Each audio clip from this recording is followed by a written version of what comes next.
Good afternoon, everyone. Myself, C. Raj Chawla, Vice Chairman, MSME in the Startup Committee of ICI. A very warm welcome to all of you for today's webinar on value unlocking in startup and MSME. In today's rapidly evolving business environment, the startup and micro, small, and medium enterprises stand as pillar of economic development, innovation, and job creation. Chartered accountant who plays a pivotal role in supporting these entities by providing strategies, financial guidance, competence, expertise, and advisory services crucial for their success. In this regard, we will be exploring various dimensions of value creation and unlocking in the startup and MSME ecosystem, from financial strategies to regulatory compliance, from technology innovation to access to finance. This webinar will offer insight, best practice, and practical guidance tailored to the unique challenges and opportunities faced by the entrepreneur and business world. As a member, we have a responsibility not only to our clients and employees, but also to society at large. By equipping ourselves with the knowledge and tools of effective support startup and MSME, we can contribute to economic development and sustainable future. I am sure that today's webinar will be a valuable learning experience for all the enabling us to enhance our competence for startup and MSME. For valuable insight into this subject, we are honored to have our speaker, CA Yogesh Birla ji. I welcome Yogesh ji and coordinator CA Manoj Lamba ji. I welcome Manoj ji, who will provide expert guidance on this topic. So, wish you a great learning to all members. Now over to CA Manoj Lamba ji. Thank you, Rajji. Good afternoon, everyone. I take this opportunity to introduce CA Yogesh Birla ji, speaker for today's webinar. He is a commerce graduate from Jai Narayan Vyas University. He is born in Jodhpur, Rajasthan. He passed CA as a rank holder. Due to his rank in CA, his first employment is in L&T, Larsen & Toubro. After that, he realized his true potential of his inner strategic skill and start his own advisory firm under the name Birla WP Management Company.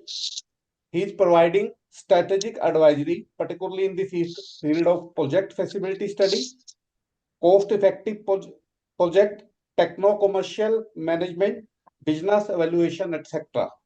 He is also associated with various social organizations. He is also a regular speaker at various platforms. With this word, we are very keen to listen our learned speaker, Shri Yogesh Birla ji. I hope with his wisdom and with his knowledge and expertise, our all the viewers will definitely benefit it. With this word, I present before you CA Yogesh Birla ji. Thank you, Lambaji. Thank you, Mr. Chawla. Talking about me is you are refreshing me from 1998 when alma mater and be a member of this ICI, and today I am adding value to my professional brothers. Am I audible? Okay. Yes, sir. Yes. Just a minute, I'll do little settings.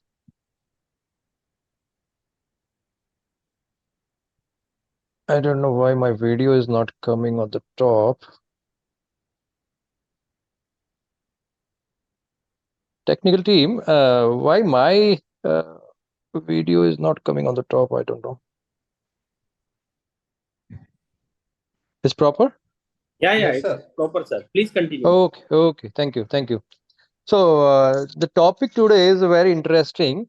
And before that, I would love to add value that MSME and startup, okay, more than a glamorous word, it is really a practically value-adding word in emerging India. Like there's a time elections are going on in the country, and we all are, keep on buzzing that इस चुनाव का मुद्दा क्या है, Indian economy का मुद्दा क्या है, ये मुद्दा है या नहीं है. So all these things, in all these things, one thing is common, which is economy, and economy is emerging economy. And again, in emerging economy, which is the segment of industry which is, really sitting on the forward-looking statement, that is MSME. And along with MSME, to encouraging the MSME in a new dynamics, broader vision, and with some new taste, that uh, startup, it looks like a glamorous word, a very spicy word and buzz of the town as on this date, that startup, I am doing a startup, like pass out CSA is that instead of doing practice, I am doing my own startup. So a startup is such a tag that when you add it to your project, the project become fancy, and valuing that project in a different perspective, it's a really add-on advantage to it. So brothers, today I am going to present this topic, trying to add value to this topic in two different aspects. So I think merging of both the aspects and making a fusion out of it will be really value adding, like unlocking hidden value in MSME and startup. Few of the CAs are practicing CA, few are advisors, few are in their own business setup. So they can understand the theory according to their own, expectation.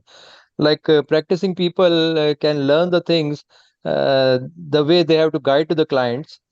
Businessmen CAs can learn the things that they have to work on their projects accordingly, and they have to add to their own setups. So this is, I think, it will be compliant and it will be value added to all. So see, word chartered accountant, as I learned during my 3 years of my course, articles and everything, the chartered accountant, that we are a bit above the accountant, having broader and deeper responsibilities, and that's how we put CA before our name. But in corporate world and in the changing era, I just said one thing, that chartered accountant doesn't only mean the chartered accountant.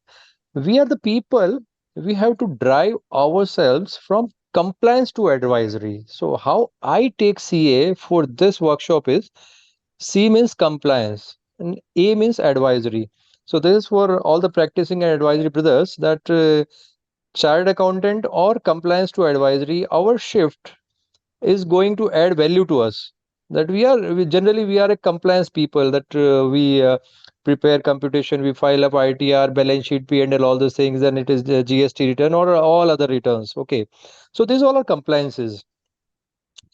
The value addition to the industry is not only through the compliances, but along with compliances, when you become a growth partner to your client, so there we need advisory. So I call it as CAS, compliance to advisory shifting, and this becomes the unlocking of a value of a chartered accountant. The topic here is unlocking the value of MSME and startup. But along before this, value unlocking for a CA is necessary, because that brings the real motivation, that why I should help others to unlock the value if my value is not getting unlocked. So we all are learned brothers here. I don't need to elaborate much on the MSME Act, or which are MSMEs, which are startups, what is the category, what is the turnover category for micro, small, medium. Okay, these are predefined things in our day-to-day working. So I should focus more on, after identifying MSME or startup, how a chartered accountant can help to unlock the value for the clients. Like generally it has been seen that in our field, in the advisory field or in the practice field, we concentrate ourselves to financial documents, that whatever client is doing, we are just vouching those things, we are auditing those things, and then we are preparing financial statements. And clients thought process is that CA means he has to do compliances for us. I practically, in my professional era, felt this thing, that until unless I add real value to the business, neither I will be satisfied, nor I will be paid according to my, strategic wisdom, nor I'll be able to do justice to my client. And on the top of that thing, I'm not going to add any value to my country's GDP if I'm not adding value to my clients other than compliances. So, and why it is necessary in Indian context is that MSME, it is contributing 45% of industrial employment. This is such a big chunk. It is contributing 49% of India's exports. Generally, we never, face this truth that 49% of India's exports are through MSME channel only. And out of total number of units, 94% industrial units are MSME in India. Icing on the cake is we cannot guess that how many products are being manufactured by MSME.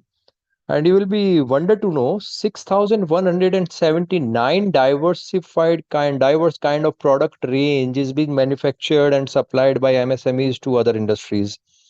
So, like we take a simple example, whether it is a Maruti car or it is a Tata car. So, a car comprising of more than 7,800 type of small products or big products.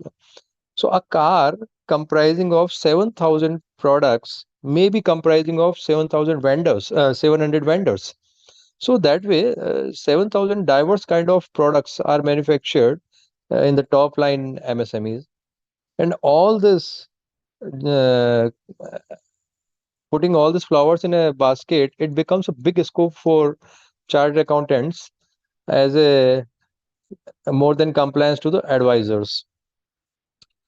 Generally, a debate is going on that every CA brother, every professional practitioner, they are just raising their hands and raising all the voices to get the audits of big industries, audits of listed entities, audits of banks, and all these things. But considering these numbers, I say that adding value to MSME is really the route that how to unlock the value. Unlocking value is very easy. Once you add value and once you prepare your client according to that. So in that thing, if I say that which are the areas you can really add value before unlocking value or to prepare the unlocking value of the MSME and startup, which are the areas? Generally, you see so many subsidies, so many government schemes, so many duties, waivers, levies, and these are available for all the MSME units. And I don't know how many people are aware because we all see this as a professional angle only. That if you are working for releasing of the subsidy means okay, the little fees are there, and you are working for tax exemption, okay, little earning on the fees is there. But eliminating these things out of your practices, like you are eliminating the real destination where using all those things you can unlock the value from the MSME or the startups. So I'll say the first step is duty, levy, taxes, and subsidy waivers. This should be properly guided to the clients, and we should be known to those things. Second is many schemes they are providing collateral free bank loans. We should keep on guiding to clients irrespective of expectation of our fees. Generally it happens when we become a chartered accountant and top of that we are practitioner, we keep on making vouching for each and every advice we are giving. At the same time, are we generating revenue for that advice or not? When we are adding value to the client, we keep on vouching ourselves that I'm adding value to his business. In turn, what he is giving me as a fees, he's not making me timely payment of the fees and all those things. But my thing is, when you have knowledge, you keep on spreading it. You keep on adding that knowledge to clients, bouquet, and out of 100 clients, even if 10 recognizes these things, you become the promoter strategic advisor to those 10 businesses. And out of those 10 businesses, even if one become a unicorn, two become good private equity players. So that kind of satisfaction you can never get by losing the value of your advices. that I am not getting proper fee, why I should keep guiding my clients? Because this is my theory. It may not be, if voted, this may not be a theory of majority of chartered accountants. But yes, I keep on sharing the value. I keep on sharing the knowledge, irrespective of what I'm in turn, what I'm expecting or what I'm getting. So third thing comes is the reserved procurement policy. In the larger industries, we see that there are some quota, some percentage is fixed that you have to procure this through MSME channel only. Then in government tenders, we have 15% price benefits to MSMEs. In like again in government tenders, earnest money deposit (EMDs), there are many EMD waiver benefits are available. Okay. Then next comes to the delayed payment protections. That if any supplies are done by use, chows are creating after that MSME 45 days and all these things. Now people are aware about it. So any delay payment protection kind of advice we should give to our clients very much in advance. Then the next big benefit is international trade seminars, international fairs. These are being organized across the world. And you will be wondered to know that most of these fairs are participants. MSMEs are encouraged by government by providing international fair subsidies, international trade fair, even air ticket of the attending a fair in Germany or in Nigeria, it is being subsidized or it is being financed by the government. Not many of the practitioners, many of the advisors are guiding it to the clients that they can take this benefit, they can raise their boundaries, they can expand their working horizons, and they can be exporter along with the domestic people. Next is another good thing is why I'm sharing that topic is unlocking. But before unlocking, we have to get prepared that unlocking is the fruit, and these things are the root. That if we prepare root well, we can just reap the fruit. So I'm making all those things that how to start from basics. So next comes as barcode registration subsidy. When you raise a barcode, you design your barcode, registering the barcode, and you can get a subsidy. Patent and trademark registration subsidies. Then National Small Industry Center (NSIC) performance and credit rating subsidy. When you get yourself credit rated for ratings get done, you can get the subsidies. The next thing is ISO certification benefits. Getting an ISO certificate is a tedious and a costly process, but we are getting subsidies for that ISO working. In any intellectual rights or copyright or patents or international patents, so patent registration subsidy is 50%. So these are a few things which are required to be advised to our clients at the very beginning, at the initial stage, and keep on advising those things.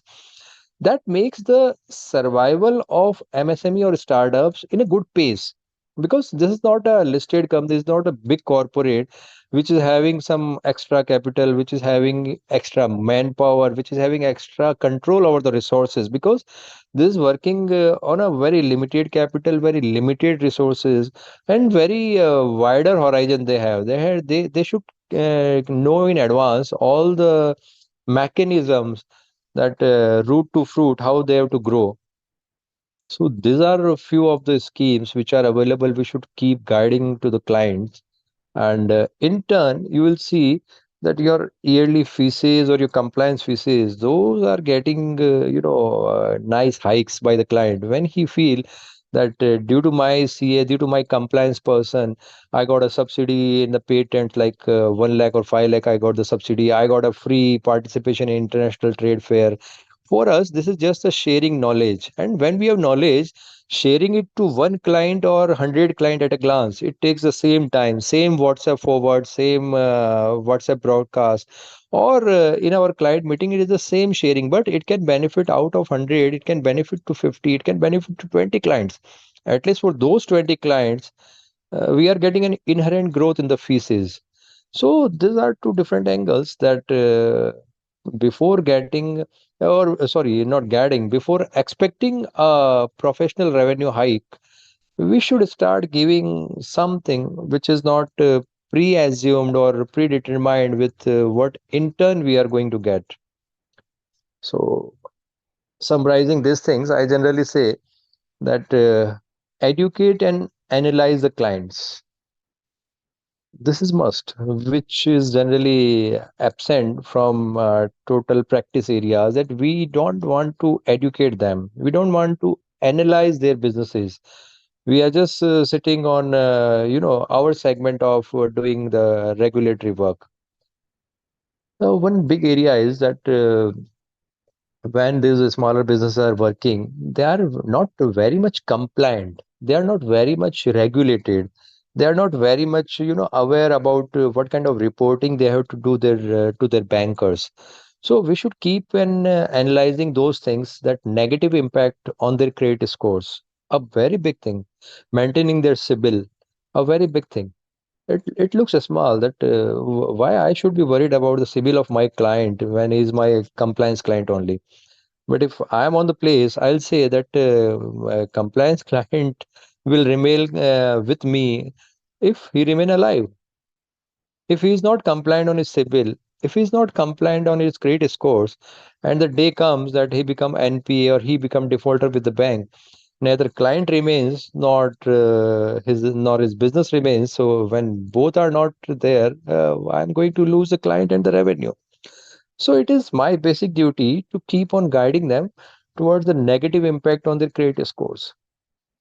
One more thing, regular business flows and things are okay. But if business is not very good, COVID type of situations are there when liquidity is totally trapped, clients' working capital is totally, trapped, and things like that, then our aspect to helping clients should be coordinate and resolve. We should restructure, we should resolve their credit issues, we should resolve their debtorship issues, that they have to recover some payments from the market. When they come to us that my debtors are too high, we just say that, oh, lower your debtors, otherwise I have to report adversely. I have to report adversely on your quick ratio, your current ratio, your banking CMA forms, and all those things. So it is very easy to say the diseases, but it is very difficult to provide medicine for those diseases, and we should become a problem solver rather than the problem dictator. One important thing what we generally do is we keep making a customized growth plan for each and every client, whether it is in our mandate of professional services or it is not. But as an entrepreneur, it is my hobby. Like in my company name is Birla WP Management, Birla Work and Process Management. Why I kept this name, why I chosen this aspect to grow and got enormous results since last 25 years of my advisory boutique firm, that even if someone doesn't expect, but when we are sitting with 500 different kind of businesses, we keep gearing ourselves in a top gear by getting additional knowledge of one more business. Like a new client is coming, we are dealing with some textile clients, a new client software technology came, so we get knowledge of that business. Uh, Next time NBFC is coming, we are getting knowledge of that business. So we keep on accumulating knowledge and sharing that knowledge to the client. Neither it is our professional duty nor it is our moral duty, but it should be our growth plan. That if I have to do something different, which all others are not doing, then only I'll get something different, which others are not getting. If I have to get a dollar extra, I have to walk a mile extra. So it is all what you want to give and what you want to give. Generally, after being a chartered accountant, we try to assess what we are going to get and then only we provide. But at times, we should forget that we are chartered accountants and we are made to just a number crunching kind of environment. Rather, become an entrepreneur, become a human being. That first try to give. Definitely, you are destined to get more than what you have given. So I chosen the other route, that even if my client is not asking, but I keep on guiding him on those areas where I have a customized growth plan ready for him. So after having this macro and micro discussion over what a practitioner should do to prepare his client for value unlocking is uh, compliance provider versus growth advisor. What a chartered accountant should be. Like earlier, we thought that chartered accountant, we are compliance people, and along with the compliance provider, we became a growth advisor.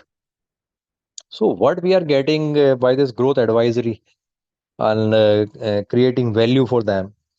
Number one is our continuous revenue from different verticals.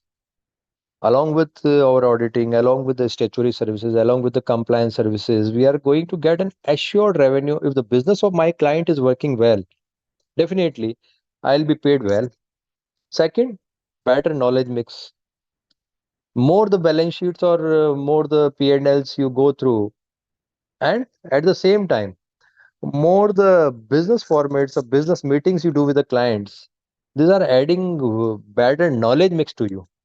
That more than the numbers, you are aware about the business strategies. So learning from a client, adding your professional value and guiding to the next client. So we become like knowledge manufacturing company. Yes, we are. That a new client is coming, he is teaching us a new line of business. We are adding our professional acumen, we are adding our intellectual property into it, and now we are ready to guide to a set of clients of the same business line. Third is inherent growth in the fees. Fourth is client stability.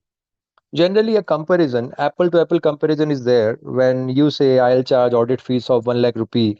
Client says, oh, that guy is charging only 50,000. Why should I pay 1 lakh rupee just for your audits? Okay. So it is apple to apple comparison. Right. So he's having this choice. Okay, 1 year he can tolerate, 2 year he can tolerate, but in longer duration, if you are charging something more than market, it is open market kind of thing. He will go to another CA, another practitioner, another compliance person, and fees will come on the market parity. He has to pay the market parity only, and in turn you are losing a client.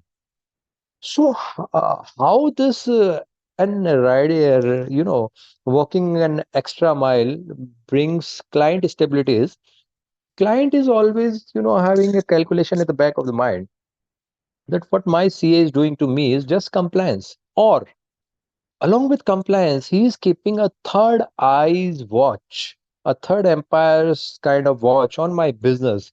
I didn't tell him that you be a third empire for me. You keep a remote watch for on me. You keep a virtual watch on my business working. But still, he is doing it, and at timely he is guiding me on what wrongdoings are there, what are the limitations we have, which boundaries we have to break, which new areas we should go, which new processes we should evolve. So all these things, when we are guiding, a client is, really feeling a value inside him or her, and time comes when that client becomes your permanent client. He is not in a position to move his file or his assignment from you to any other CA, because along with his compliance advisor, you have become his growth partner.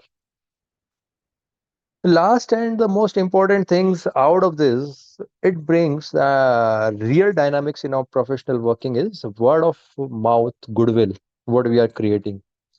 You assume like you're sitting in a club in somewhere in Mumbai, like I'm sitting in Mumbai right now. So in the evening, if we are sitting in a club, someone just recognizes, oh, Mr. Birla, Yogesh Birla, yes.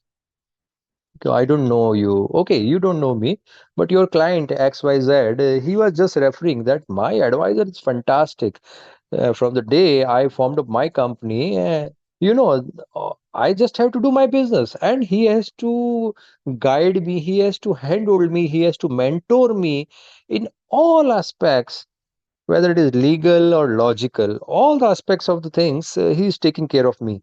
So this is bringing word of mouth goodwill for me, and in turn that guy is offering in a club that, sir, I want to meet you. Okay, what is the agenda? I said that I am in the almost same format of the business what he is, and I also need your hand holding. That if you accept. So, who brought this business for me? Who brought this assignment for me? The better working for that client brings me another client.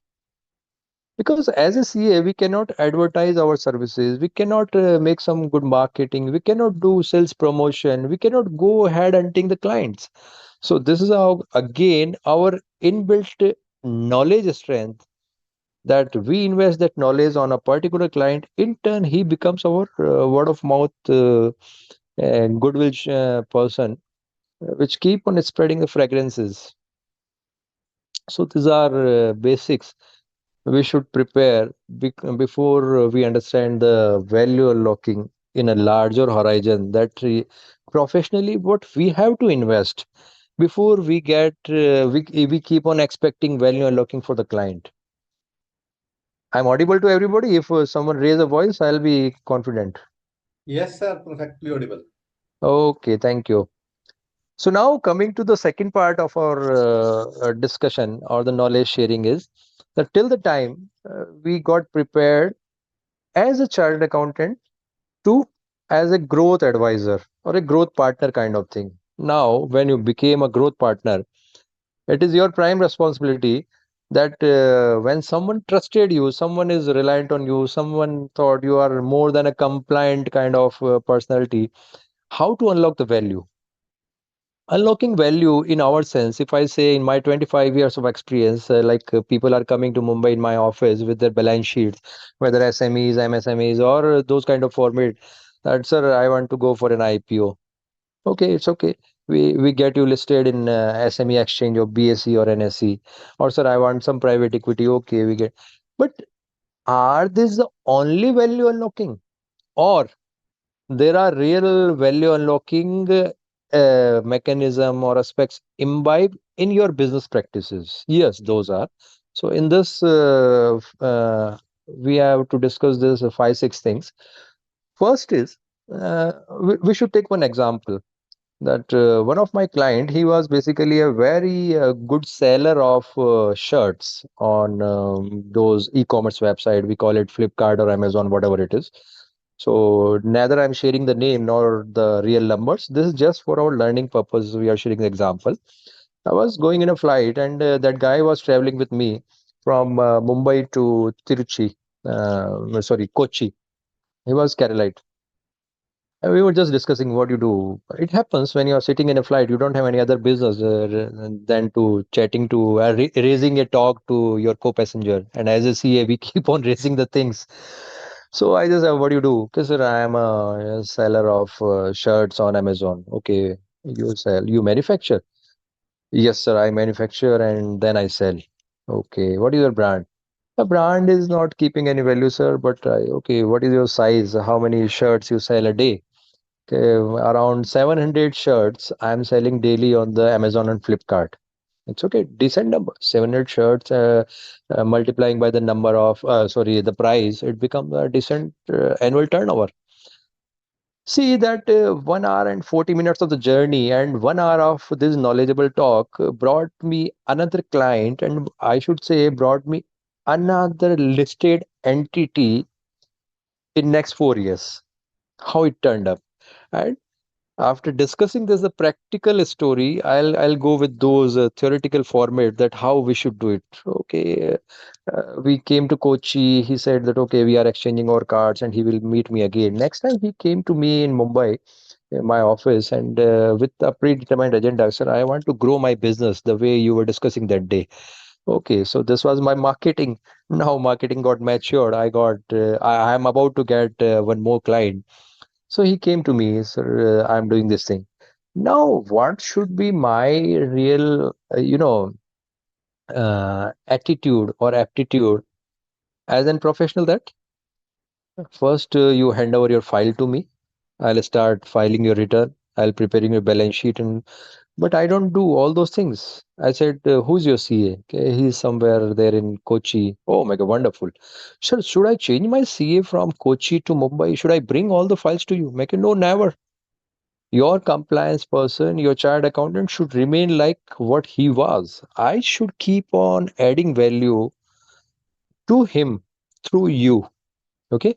So never change. I never change auditors. I never change the tax practitioners. I never change in my business formats. I just be an advisor for the growth plan. I never juggle into changing and shifting the wicket keepers. Okay. So we were just discussing, okay, I'm manufacturing the shirts. Okay. I thought I should visit your factory. We went to visit his factory in Kochi. He was having a manufacturing setup and all those things. So to cut the long journey short, I advised him that how many hours in a day you work for this selling. So I work 3 to 4 hours in online selling, creating marketplace, taking new pics, uploading new design of shirts. Why only 4 hours? Don't you invest? Why don't you invest 10 hours? No, sir, I can't do that thing because I have to keep a watch on procurement. I have to keep a watch on manufacturing. At okay, here comes the first disease. I pointed him that why you are doing manufacturing? Why don't you delegate manufacturing or you outsource the manufacturing? So outsourcing means it will, increase the cost. Then I made a diagram for him that what is the cost of, shirt.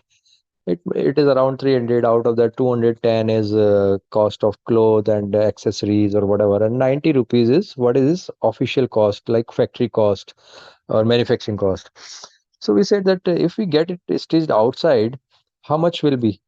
So 68 rupee per shirt. So directly we are saying, saving 22 rupee per shirt. And not only this, not only financial saving, this is a saving, a time saving for him, that now he doesn't need to involve 6 to 7 hours in a day just on the procurement, factory management, or the bijli ka bill bhara ya nahi bhara, PF, ESI bhara ya nahi bhara, yeah, all those things. So till the time he was devoting 4 hours on marketing, and now he can devote 8 hours in the marketing. So production being, outsourced, contract manufacturing getting done. When you outsource something, you can reaffirm one thing, that just keep your people there for packing and checking. Okay. When you are there as an auditor in that factory, means your packer and checkers are there, they remain careful, because when your daily sale is 700 shirt, which is going to grow to 2000 shirts, you involve more time on the marketing and all those things. So you become a person. So down the line 3 years, that guy became a company, a manufacturer and seller of 6000 shirts, online as well as offline on other channels and everything. Then we took him to a private equity player. In the Series A, we onboarded some anchor investor, and then we became a P company. P company came, they show him the, okay, you are such a cost-effective shirt manufacturer. Why don't we create a brand? We created a brand, a good logo, and like things already were created, but not penetrated, not had a brand equity that way. So as an growth advisor, we opened 11 stores, pan South and Central India. Just a small shop of 10 feet by 20 feet in his own brand name, in his shirts brand name. So we became a retail chain along with the manufacturing. See, the story starts from he was manufacturing and selling shirts online. Then he became only seller, not manufacturer. Manufacturing is outsourced. Then he became a brand owner, and now comes the right time that private equity people says that we have to, as per our agreement, we have to exit in 4 years. This is the fourth year. What is the plan? So an IPO was planned, and we took a decent as exit. See how small was the business: 700 shirts daily to, as on this date, 11,000 shirts daily with brand value, with exit of private equity, and that through a listed periphery, a listed company. So this journey looks, very hypothetical, but we keep on doing it on, every quarter we keep on doing one journey like this. So that I always love to share to all my professional brothers, that forward or backward integration is the first key of value unlocking. Whether your product is whatever X product you have, engineering or a textile or an automation company or a software company or an entertainment channel or an NBFC or a peer-to-peer finance company or a credit company, or you are marketing for anyone else, you are a YouTuber, you are an AdWord selling, different formats are there, but every format there exists one opportunity of forward or backward integration. So first value unlocking is forward or backward integration of that company, like we did from manufacturing to marketing company, that was backward integration, and creating a brand was forward integration. And next becomes that when you do this backward or forward steps, either you reduce your cost or you increase your market. And at the same time, we are inbuilt with our financial wizard. We just, rotate capital well. That when you are in manufacturing, like in that shirt manufacturing company, what I was sharing is, when in manufacturing, we were doing only 4 cycles in a year, working capital cycles. When you are in outsourcing, you can do a minimum of 8 cycles in a year. So directly your working capital efficiency is doubled. Your EBITDA and PAT, it will get a superb upside hit. And this is what is required to go in that unlocking channel of private equity or listed periphery or anchor investor or selling your business and brand. This is one thing, forward or backward integration. Second is allied industry unlocking. How unlocking through allied industries? We comes to one thing that you must be about some one of the big pan masala chain, right? That is there in India. Along with pan masala, they were using that packaging material. So packaging film, or we call the pouches, multi-layer plastic pouches, जिनसे कि पान मसाला का pouch बनता है. So when you are working for that industry, and that industry is that pan masala industry, it brings use cash generation, use cash inflows. So you can just suggest this kind of capex projects. That, sir, to unlock the value of your business from working capital angle or for future perspective, you should go in the industry which provide you good depreciation. So when you set up a packaging industry, that is number one, allied industry to him. Number two, that investment is going to garner higher depreciation. In turn, it is saving cost, taxation cost in his existing businesses, generating more cash. Third, he become reliant. He become very reliable manufacturer of pan masala and those mouth freshener and everything, if he's having good control over the designing and manufacturing of his own packaging material, because supplying and logistics of this packaging material to this FMCG company is a very difficult task. A simple mistake in the printing or a single day's delay in the cycle, it brings a huge cost on the FMCG company, because product is, if it is very perishable product, they lose on the product. If it is a marketable product, not perishable, so it becomes a delayed delivery to the distributors and everything. So many aspects are there to consider this thing, but we call it that if any opportunity is there for allied industry kind of thing, we should go for this thing. Third is buying and selling of the businesses. That is again a value unlocking. Generally, in Indian ownership patterns, owners or business owners in MSME format at least, they are very reluctant to share the decision-making chair. That we will not allow anyone to take decisions for our business. We are happy. Like if we are having a turnover at 25 crore, we are happy. We were decently, we are generating 10% EBITDA and 5% PAT. We are okay, very good. But at the same time, when you see that a business which is not having a brand, like we call Dabur as a brand, and another business which is which is manufacturing and selling some digestive tablets, it is selling to which companies? It is selling to some different local players. So when we say no, Dabur is ready to buy your company as a whole, this is no, no, no. We are not ready to share it. We don't want to sell the business. Okay, you don't want to sell the business. Then how to unlock the value out of it? That we value your goodwill. Just give some equity to those company, like give some equity to Dabur or to that brand, which really add on value to you. before this branding, you were selling a box or a bottle of that tablet in like say 80 rupees. After putting a good brand, you are about to sell in 150 rupees. Additional 70 rupee what you are getting, it is just, just by branding, just by a single advice if you give to your client and you make it happen. सिर्फ सलाह देने से काम नहीं चलेगा, उसको करवाना भी पड़ेगा। अदरवाइज क्लाइंट ये कहेगा सर बोलते तो आप बहुत कुछ हो, पर हम करें कैसे? हमें तो जो आता है उतना ही आता है, उसके आगे तो you are our guide.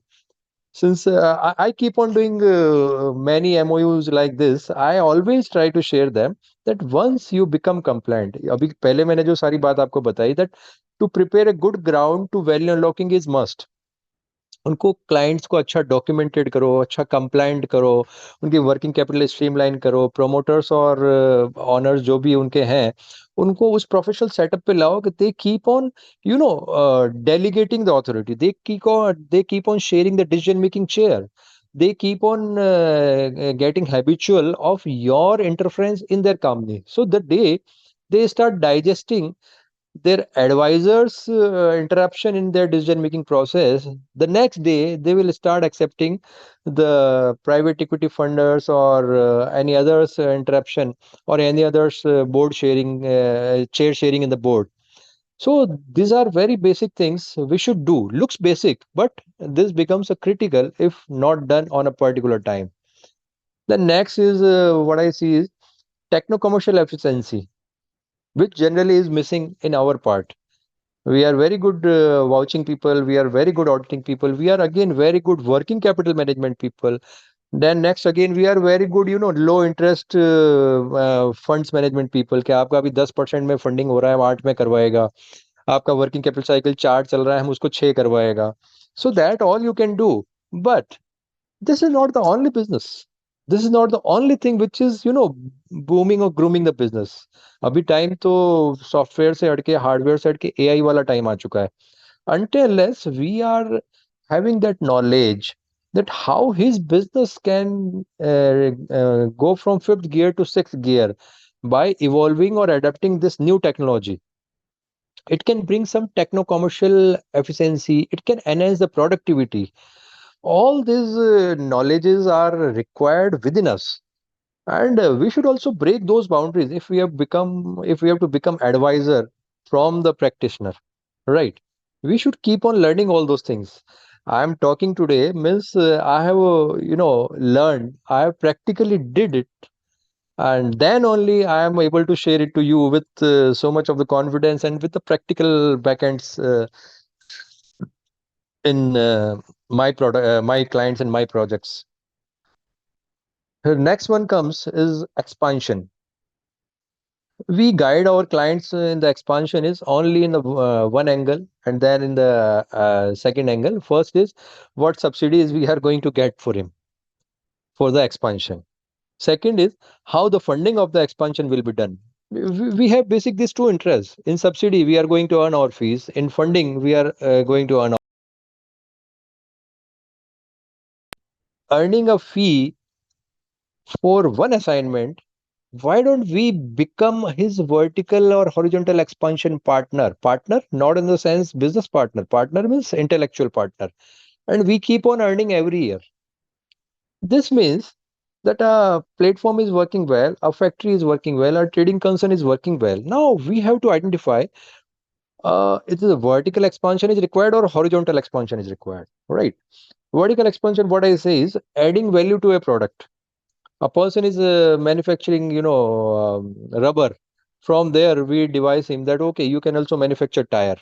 If it is tire, we can also ask him that you can export this tire out of India to Vietnam, to Africa, all those countries where developed countries are not there, those products are not there. This is the vertical expansion. Horizontal is keep on adding capacities, keep on adding product lines similar to you or compensating to you as a raw material supplier. So vertical or horizontal expansions every year. A roadmap, as I told you, the growth plan should be in my mind for my client without getting any fee. Because when you take a file, when you take a client, you have to think for next 5 to 10 years that ये अभी यहाँ से चालू हुआ है, ये कहाँ तक पहुंचेगा. और वो जो रोड मैप उसका बनाते हो ना, उसके साथ आपका खुद का रोड मैप भी बन जाता है कि मेरी फीस भी आज यहाँ से चालू हुई है, डाउन द लाइन 10 years मेरा कैश फ्लो भी वहां तक पहुंचेगा.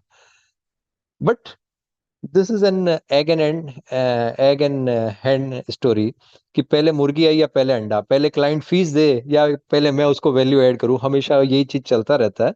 तो try to add value first. And last thing to make a perfect route is, अभी के टाइम में हर चीज डिजिटल हो रहा है. Okay, whether it is accounting, whether it is finance, whether it is logistics, whether it is manufacturing, whether it is selling, whether it is product appealing, whether it is, feedback, everything is getting digital. So try to equip you, your team, your firm, or your working team very much digitally. And along with it, try to, keep on adding value to the client digitally. Means if someone is, an offline kind of industry, it may be food industry. We could take an example of a very simple restaurant. It's a good restaurant in Mumbai which is having a brand equity of last 30 years, that we make best biryani, we make best vada pav, whatever it is.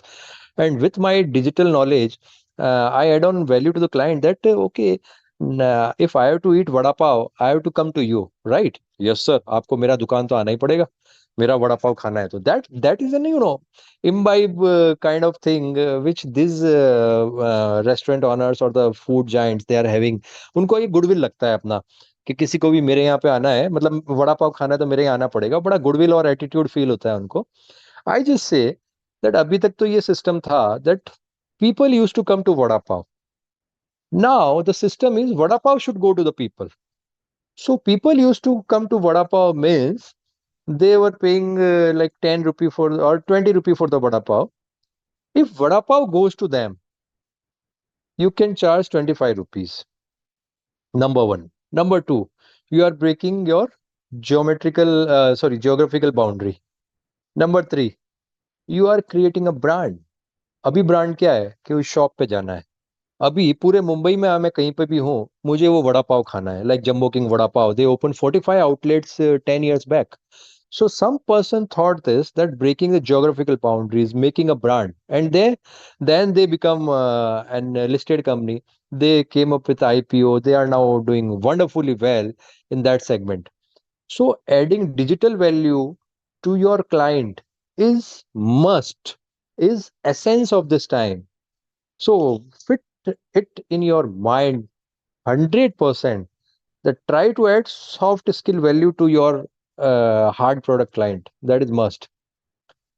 So adding value in these mechanisms brings a real strength, that how to unlock the real value. अभी हम basically product का तैयार कर रहे हैं. Like a product company, I am preparing this session, that I am bringing you on that stage where you can just unlock the value and you can reap the fruits what you have created for. Otherwise people will just say कि हमने इतना सारा तैयारी कर लिया पर अभी तक तो हमें ये पता नहीं पड़ा कि how to unlock the value. So these were the processes which are necessary and which are to be done to really unlock the value. What is unlocking value in a layman's thing? There is some, मतलब वो दादाजी ने कहीं पे एक संदूक में कुछ पैसा वैसा डाल के, सोने के सिक्के डाल के बंद करके रखा है, वो कहीं पे पड़ा है, और हमें एक मैप मिल गया कि उस मैप से उस ट्रेजर तक पहुंचना है. So it's a treasure Hunt kind of thing. So the same thing applies in this session, that there is a sanduk which is kept with golden coins. It is hidden somewhere and you have prepared your road map. अभी तक का जो पिछले 1 घंटे में आपने बात किया है, so we have prepared a road map that how to reach to that treasure. And after reaching to the treasure, there are three things. कि वो संदूक को वहीं पे रखें, सोने के सिक्के निकाल के लेके आ जाए, या संदूक को पूरा अपने कंधे पर डाल के हम बाहर लेके आ जाएं, या हम एक दूसरा छोटा छोटा 5 संदूक ले जाएं, उस संदूक में से सिक्के निकाल के उस 5 संदूक में अलग अलग भरें और उनको वापस कहीं पे अलग अलग ले जाएं. तो मैंने इस स्टोरी में आपको 3 तरह की वैल्यू अनलॉकिंग बता दी है. One is selling your businesses to the equity partner. Second is private equity kind of divestment. Third is listing. So these are three value unlocking parameters and value unlocking measures available in emerging India. Why these are taking shape in such a wider horizon and with such a fantastic speed since last 5 years. Again, not doing any party politics. We just say again, thanks to the government, they are working for betterment of our economy. They have opened wider doors with boosted confidence. See, I keep on dealing with my foreign investors. We are on the panel with good overseas funds. Since last 22 years of my experience, what I saw in last 5 years, I didn't envisage in last 17 years, because there was one thing missing out of everything else, that was political stability. When a foreign investor comes in India, they see, okay, country is good. They are sitting on a biggest consumer base. They are sitting on one of the biggest natural resources. They are sitting on one of the good and finest, working skilled or unskilled labor. They are sitting on all climatic geography. Like we have snow, we have beaches, we have hot, we have cold everywhere in India in different dynamics. So everything else was there. But one thing lacking was political stability. And political stability doesn't mean only that a single party's government should be there for 5 years, 10 years, 15 years. No, it's not that way. Don't take it that way. Political stability means whenever they are bringing funds, they should be confident that those critical policies at the entry time will not be drastically changed during their exit time. You got my point? That when someone is bringing the fund on the terms and conditions, that fund to exit from there, this approximately same terms or conditions should prevail. Secondly, the compliance in India should be very, very, compliance and due diligence in India should be very, very transparent. You see a value of business, like in book, the turnover is 100 crore and the real turnover is 500 crore. You can understand those 400 crores, how it is managed by which kind of professional brothers. Okay. We don't need to explain anything out of that. But that percentage is coming down after those regulatory changes, after the new tax regime, after new indirect tax regime. Okay. So those things are bringing a political financial stability when funds are being invited from overseas to invest in India. Now, sitting in Mumbai, people come to me, those overseas people come to me. Earlier, they used to come like Mr. Birla. This year, we have to deploy 1,000 crores in India. In this three industry segments, like one in automation, second in education, ed tech, and third is maybe in microfinancing. Okay. So I used to, okay, so take equity in this big company, this big company, this big company. Now market capitalization of 2 lakh crore company has become 15 lakh crore company. By the 1,000 crore, they cannot buy a 0.001% equity in that company. So what they are coming with the mandate is, Mr. Birla, we want to invest in mid-segment companies which have potential of multi-x value unlocking. Even they identified that now India has become a regulated country. They have come on a good tax regime. You just click on a GST number and you can get the real numbers where they are playing. You can get the real working capital measures. You can get the real taxation measures, that what earlier was hidden, it has now come on a very fair ground. So that kind of investment mechanism, that kind of reliable investing mechanism has brought up this new opportunity that you must be witnessing. Like we all are chartered accountants. Out of all, maybe all or most of us are regularly updating ourselves in the stock market, right? When we are in the stock market, we are investing as well as we are applying in IPOs of the company, whether it is IPO of main board or it is IPO of SME companies. You must be witnessing that last 5 years, or I can say that in 2016 we started doing SME listing. So 2016 to 2024, 8 years journey, and out of those 4 years were super duper hit. So many SMEs got listed. Out of that, so many SMEs got listed after 2 years or 3 years of their compliant working. They've been switched over to main board. Now they are on NSE and BSE.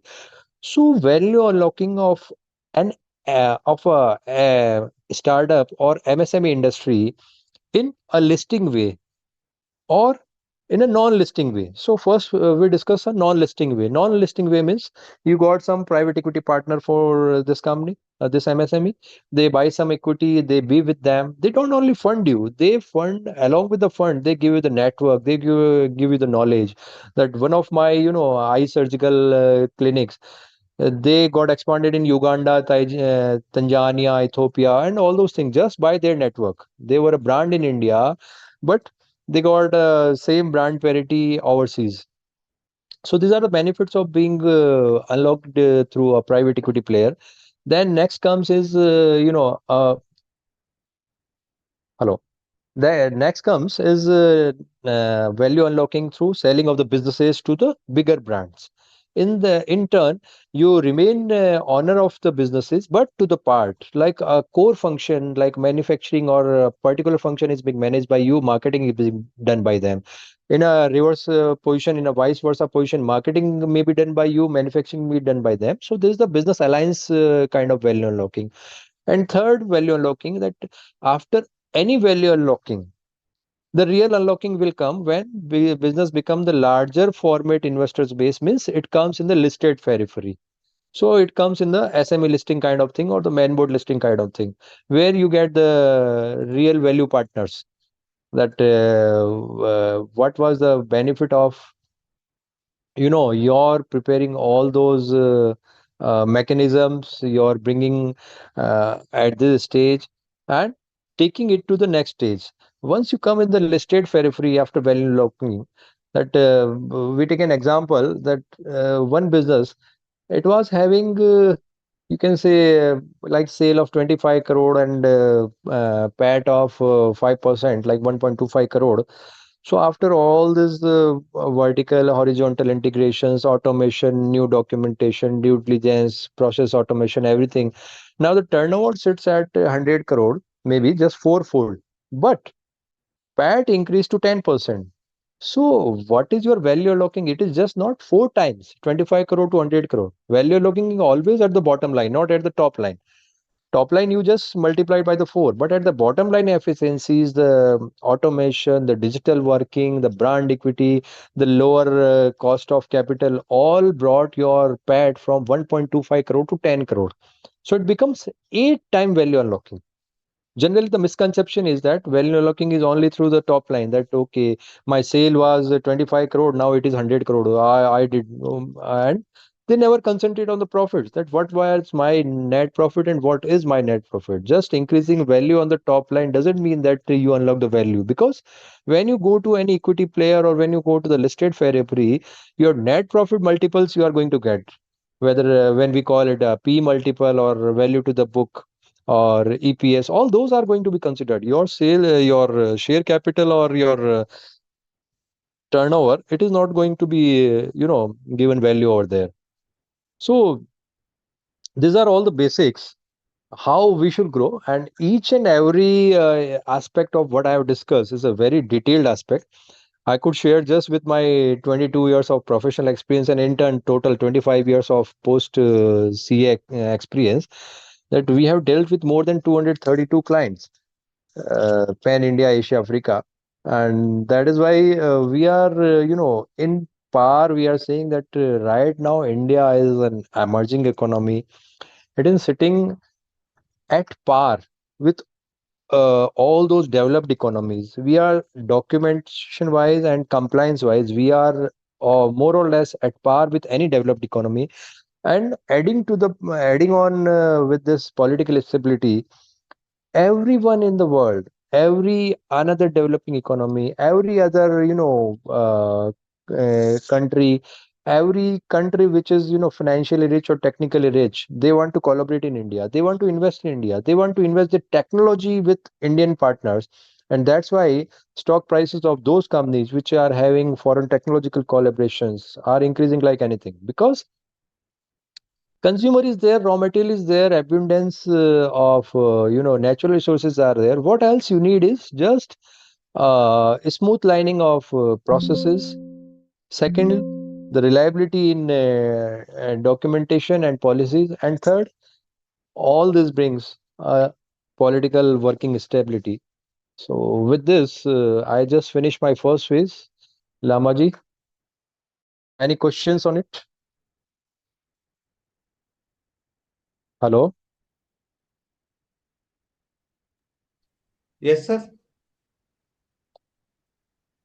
Mr. Lamba, I just finished my first phase and Okay. elaborated the things. Any question answers on this thing? Sir, we will take the question at the end only. At the end only. Yeah. Okay. So out of the audience, if like which aspect to be elaborated more, I would love to know that I would discuss so many things. Which aspect is, more deeper knowledge is required? Sir, I am listening to you. As far as my issue is concerned, I require knowledge on SME IPO. Okay. Lamaji, basically SME IPO thing, it was started since new regime in 2014. Yeah. Earlier, only Bombay Stock Exchange and National Stock Exchange, two exchanges were there, and they were allowing only bigger corporates to get listed and take the benefit of listing.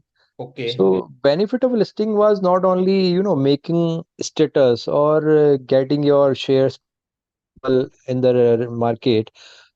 Along with it, basically, it is value unlocking mechanism. The topic of today is the real topic of Government of India when in 2014 they start working on this thing. That जो बड़े corporates हैं उनकी value unlocking तो उनके पास बहुत सारी professional treasures है उससे वो कर लेते हैं बट छोटी इंडस्ट्रीज का कोई भी गॉडफादर नहीं होता है. जी. For them, they started this regime, SME listing, small and micro industry enterprise exchange, SME exchange kind of format they prepared. So mother exchange is BSE or NSE. Down the line, they have SME BSE and SME NSE. And compliance out there is were very simple that you just have to file a DRHP which is being vetted by the exchange, and in turn you are getting permission to float your public issue. And requirements were not too much that you should be profitable, you should not be more than limits are being getting changed every here and there. So you should be a manufacturing company, you should be a profitable company, you should not have any and non-compliant issues, and you should be the most important thing is you should be ready to dilute minimum 25% of the share capital. Okay. Okay, so after diluting this 25% of share capital to the anchor investor, then to the institutional investor, then to the retail investors, promoters remain in control with 75% of the working capital. They have to give a forward vision looking statement to the investors that why they need these proceeds, whether it is to fund their working capital gap, whether it is to expand the capacity, whether it is to fund the brand penetration or whatever the objects of issue. So, an advisor's responsibility, a chartered accountant's responsibility in this thing is they have to comply with SEBI and exchange guidelines, as well as they have to comply with the DRHP guidelines, what being filed, that okay, why you want to float the issue, and when the issue is floated, you generated the money, and after generating money, money is properly utilized or not.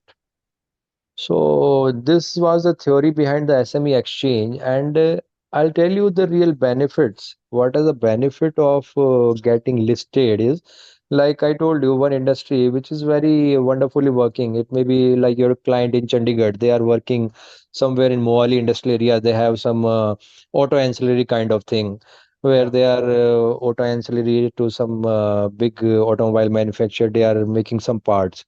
Now that auto ancillary remains an auto ancillary whole life.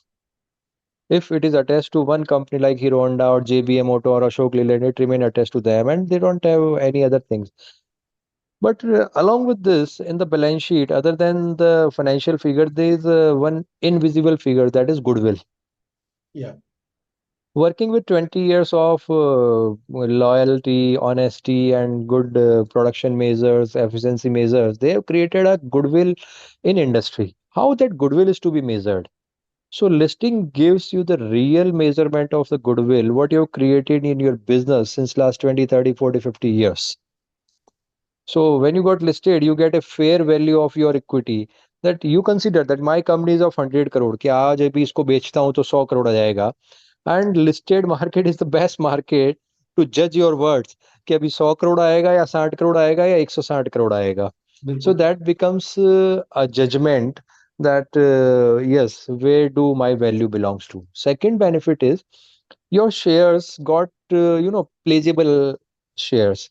तो working capital में बहुत बार होता है collateral हमारे पास client के पास नहीं होता है, तो वी से get listed, generate collateral, and just by pledging your shares you can get working capital very easily.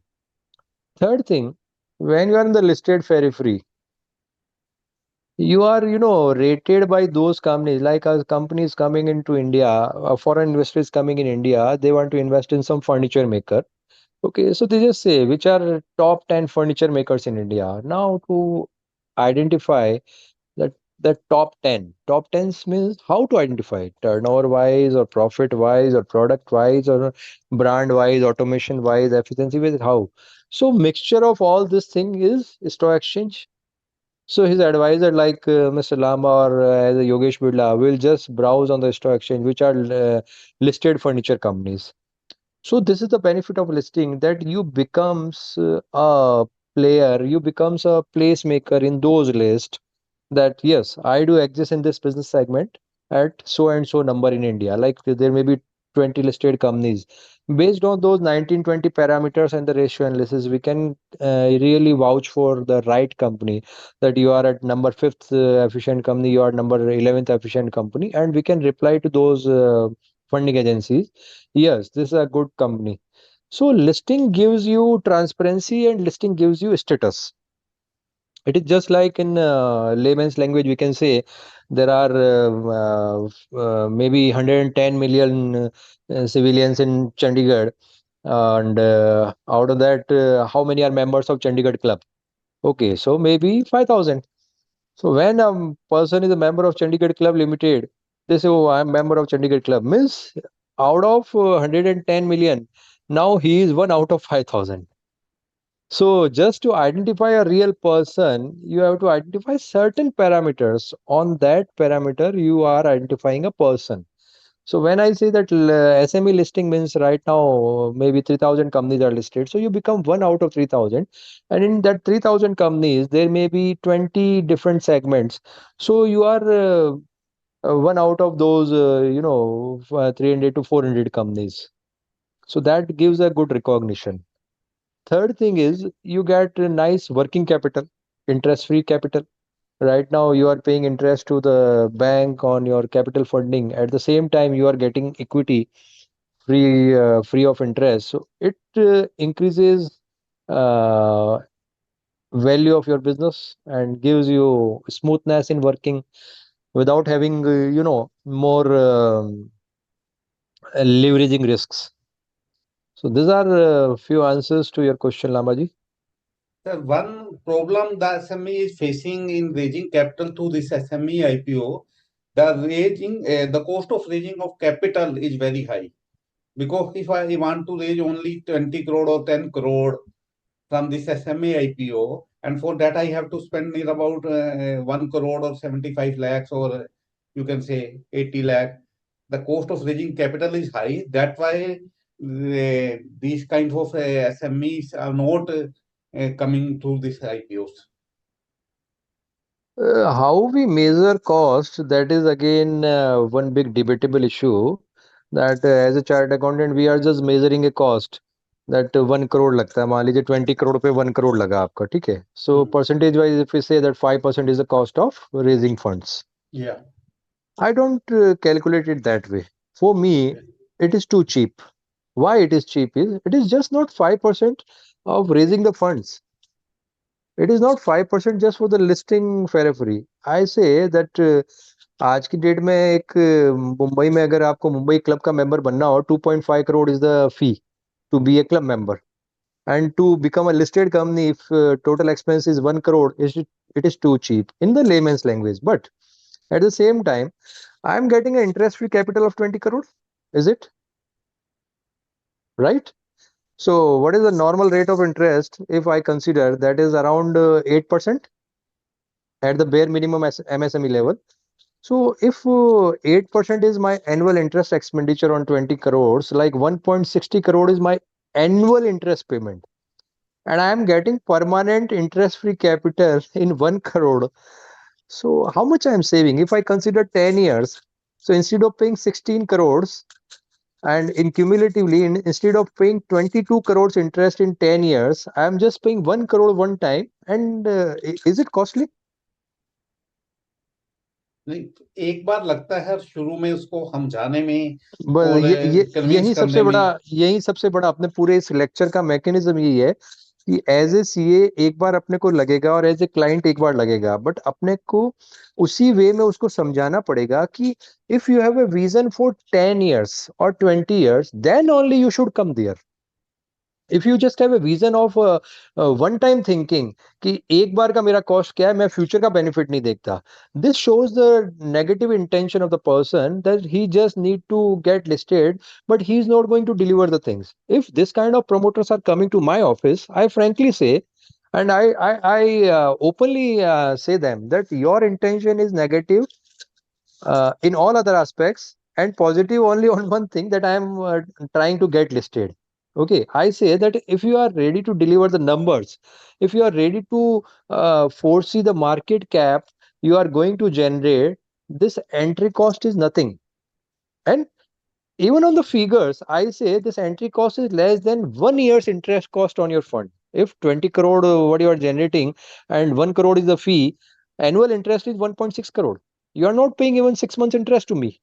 Not to me, means to the expenditure side, all other expenditure included. So it's not costly at all.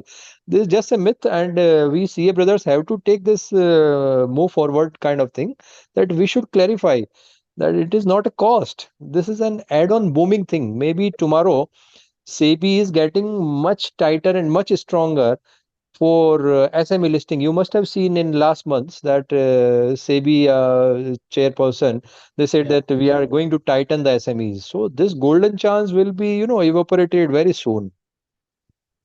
एक चीज और sir जो मैं अपनी practice में face कर रहा हूँ वो ये है कि जैसे एसएमई पीपल जाते हैं तो एसएमई अनऑर्गेनाइज्ड हैं, वो कुछ अकाउंटेड मनी है उनके, कुछ अनअकाउंटेड ट्रांजेक्शन्स हैं, इसलिए वो इन्वेस्टर का फेथ नहीं बना पाते। सपोज मेरी एक छोटी सी फार्मा फैक्ट्री है जिसकी कुछ ट्रांजेक्शन्स अकाउंटेड हैं, कुछ अनअकाउंटेड हैं, तो जो इन्वेस्टर उसमें इन्वेस्ट करेगा उसका सबसे बड़ा क्वेश्चन ये रहता है कि कितनी ट्रांजेक्शन अकाउंट फॉर हो रही है एसएमई आईपीओ में। इसकी वजह से भी ये ज्यादा You're from सक्सेस नहीं Chandigarh, पा na? रहे। या हाँ जी, हाँ, You're from near to Chandigarh, na? Chandigarh, near to Okay. Baddi.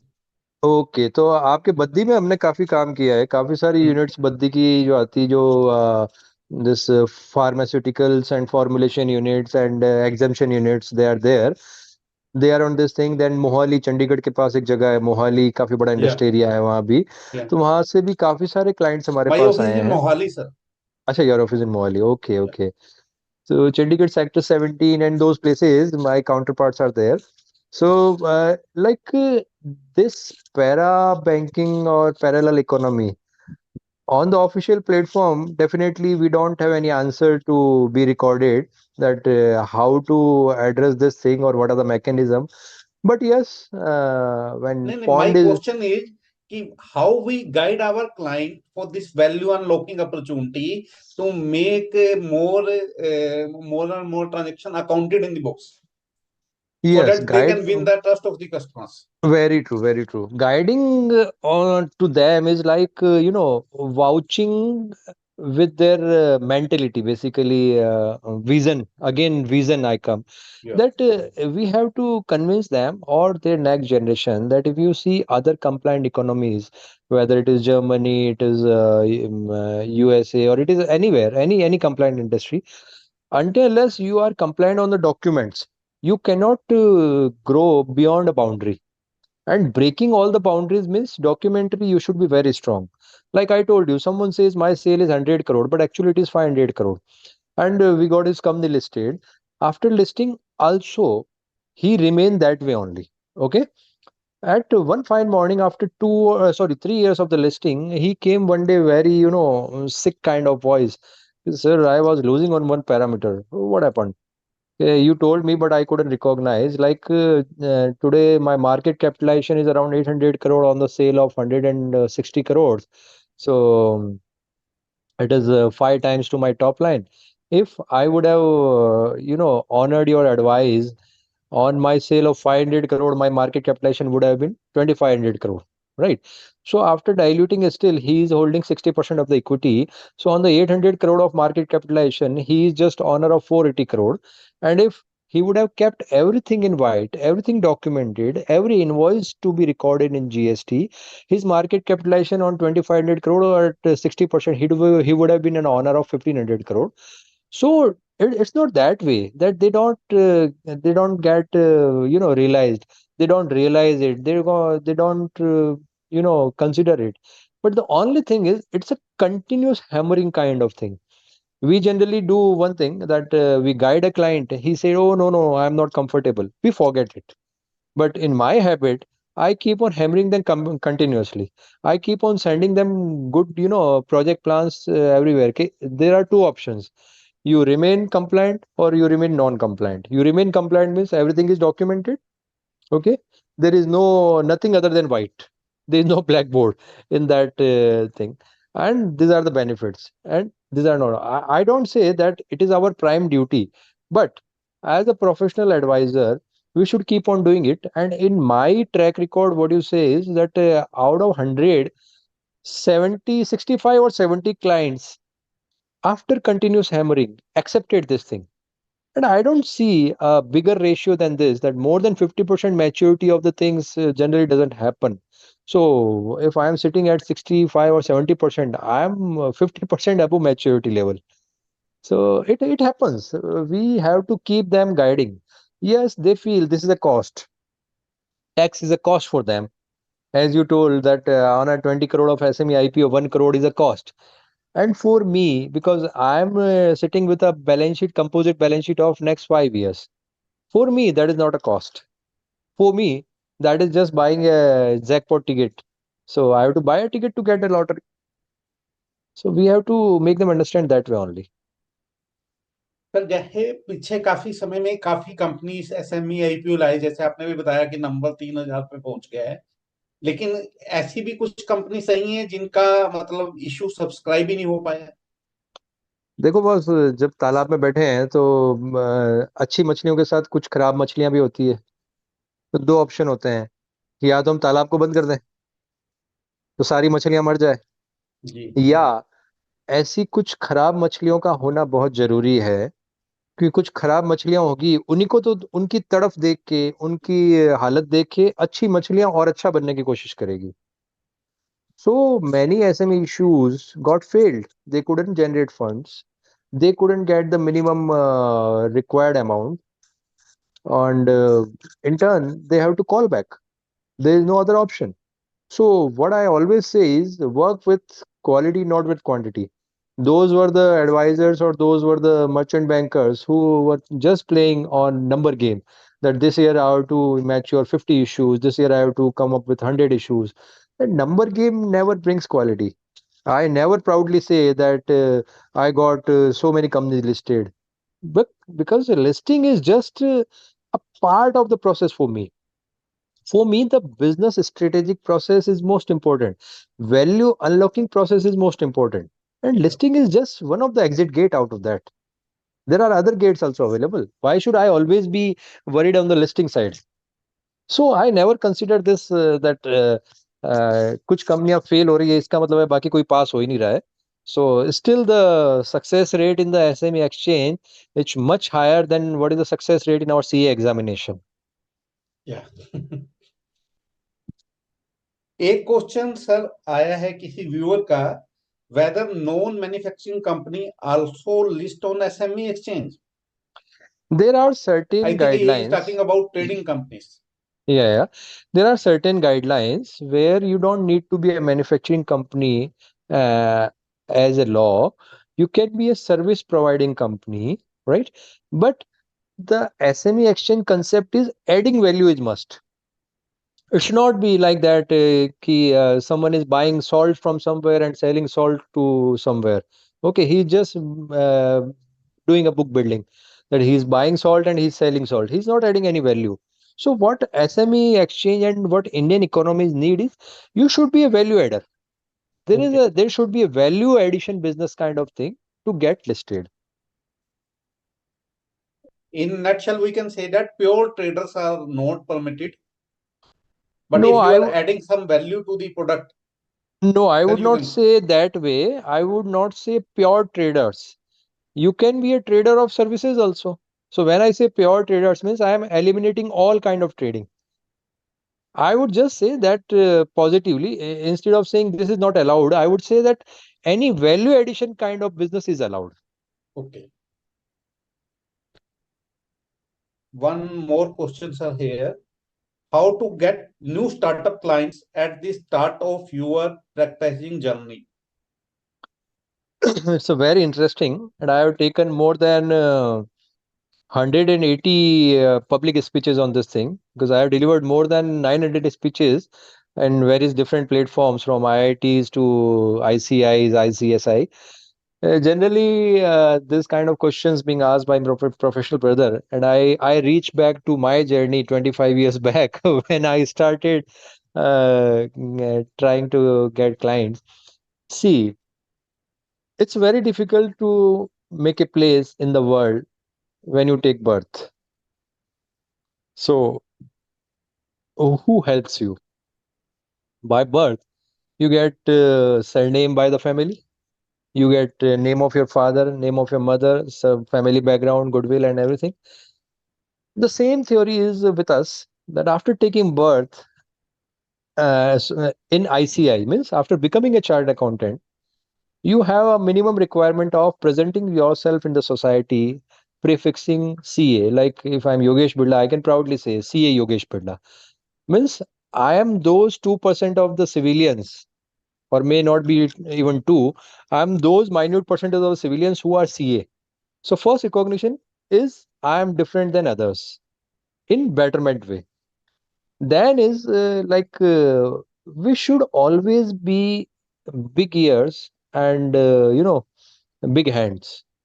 What it means is we should always keep on capturing knowledge. We should always keep on listening, viewing and capturing knowledge. Capture करते रहो. अपने को एक scanning machine होना पड़ेगा चालू होने के लिए, नए स्टार्टअप क्लाइंट, नए एमएसएमई क्लाइंट या किसी भी क्लाइंट को कैप्चर करने के लिए अपने को स्कैनिंग मशीन होना पड़ेगा नॉलेज की. And big hands, why I say big ears and big hands means Ganesha बनना पड़ेगा. गणेश जी के कान बड़े बड़े बड़े होते हैं कान उनके. तो बड़े कान मतलब जो भी मिले उसको सुनो, उसको फिल्टर करो और फिर अपनी रैम में पहुंचाओ.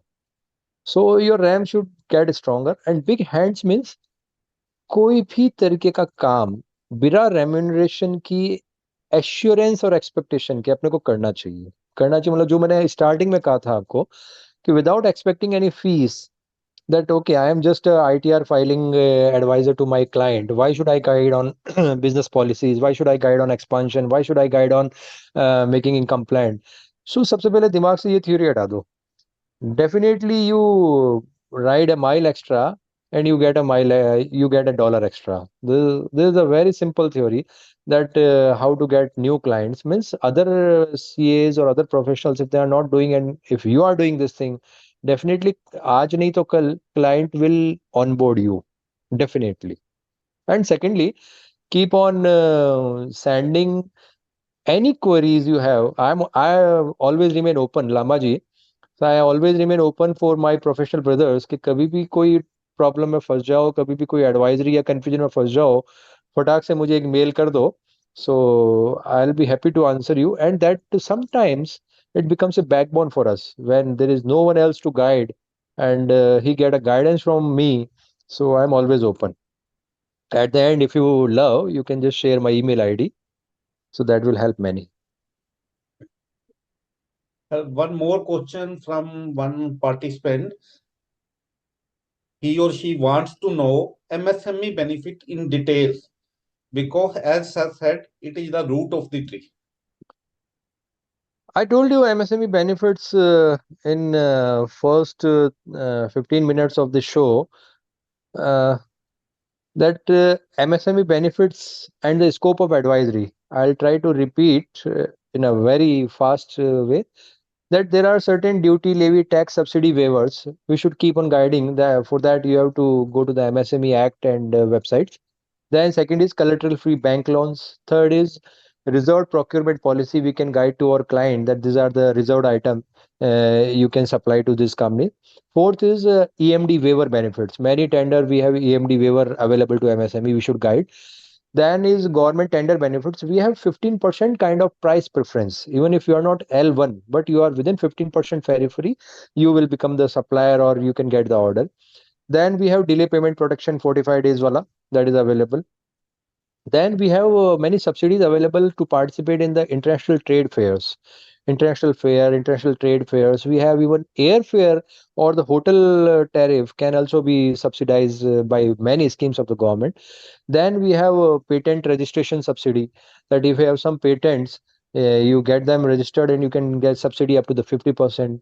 Then we have barcode registration subsidy. These are very small things, but for creating value, for creating a place in the client's heart and mind, these things work well. Then is ISO certification subsidy. These are benefits available. Then NSIC performance and credit rating subsidy. So these are some things I could jot down, but this is not an exhaustive list. You can study those online or by the MSME Act. There are so many subsidies and the benefits available, which brings a bigger scope of advisory for you.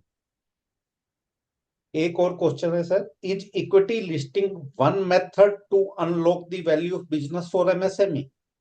Yes, of course it is. But just by listing, you are not going to unlock the value. Before listing, you have to make the business prepared with that environment, that atmosphere that you are going to public. Like I'm making a public speech today. I don't know how many viewers are there, either 10 or 10,000.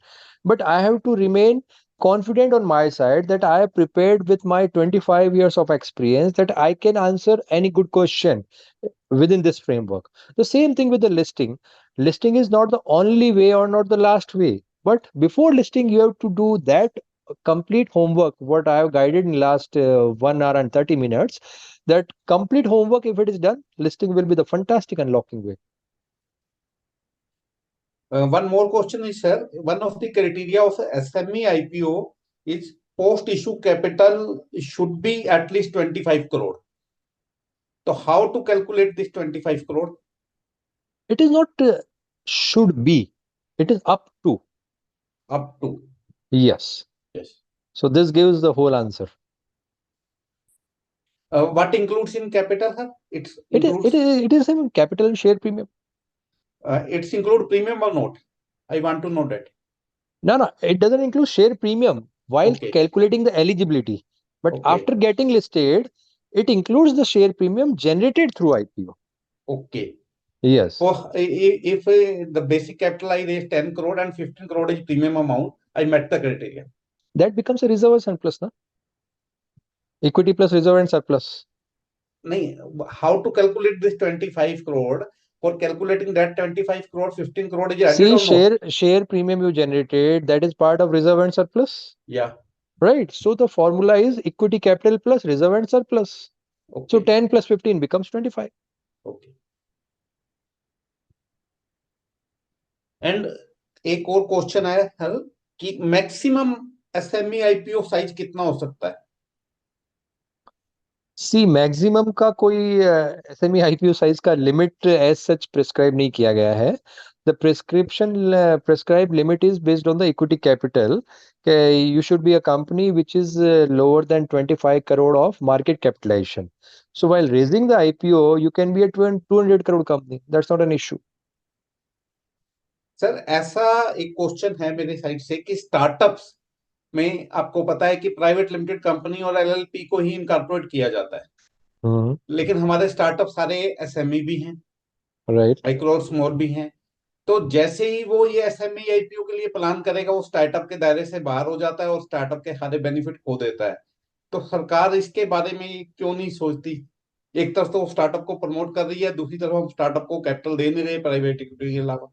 So this issue we already raised since last 2 years. I keep on raising the issue with the government. You very rightly pointed out that startup India registry, they are registering the startups. Okay. Yeah. In turn, they become eligible to get all the subsidies, waivers, the subvention schemes, and many things what a startup is getting. And once they try to become a listed fair free, they lose all those things. So at the same time, we have suggested to government that along with the benefits, which is not contravention to the listing. Okay, after listing, those benefits should not get doubled, like which are not in contravention to the listing. They should keep on enjoying those benefits. Otherwise, they are getting discouraged for the listing. Yeah. Any startup where they say, oh, if we get listed, we are going to lose this thing. So they becomes daily they keep on making P&L, that what we are going to lose, what we are going to get, what we are going to get, what we are going to lose. So that becomes a mimicry. It doesn't become a business show. So we suggested them. I don't know.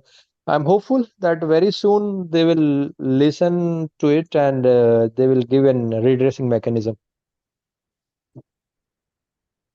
I think, sir, I have taken all the questions from the viewer. Any further question, if will come, I will further take up. So with these words, it is time to conclude the session. Thank you. So thank you for sparing your valuable time for the betterment of the profession. I definitely hope that all of our viewers will enlighten or learn something new from your wisdom and words. So it is very good program. It is very interactive. At least I get something new from you, sir. Thank you so much. Thanks a lot. Thanks a lot. Thank you. So over to you, Team MSME Committee, for winding up the session.